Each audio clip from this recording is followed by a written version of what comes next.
ఇప్పుడు కొంచెం పచ్చివాసన పోయింది అనుకున్న తర్వాత 2 టేబుల్ స్పూన్ల కారము వేసి బాగా కలుపుకొని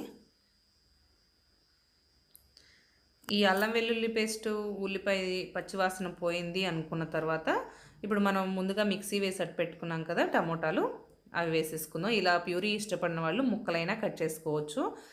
ఇలా చిన్నపిల్లలు అందరూ ఇది బాగా ఇష్టంగా తింటారని చెప్పి మిక్సీ వేసేసాం. ఆ తొక్కలు కనిపిస్తుంటే తినట్లేదు టమోటా, అందుకని నేనైతే ఇలా వేసుకున్నాను. కొంతమంది అలా ఇష్టపడరు, ముక్కలే ఇష్టపడతారు. ముక్కలు ఇష్టపడే వాళ్ళు ముక్కలుగా అయినా కట్ చేసుకుని వేసుకోవచ్చు. ఇది ఇలా కలిపేసుకుని ఒక్కసారి ఉప్పు కారం చూసుకుని ఇక కొంచెం మంట తగ్గించి మూత పెట్టేసి మగ్గనిద్దాము. మధ్యలో 1-2 సార్లు అలా తిప్పుకోండి. ఆయిల్ అంతా వేరైపోతే ఇక కూర చూడండి, ఆయిల్ అంతా పైకి వచ్చేసింది.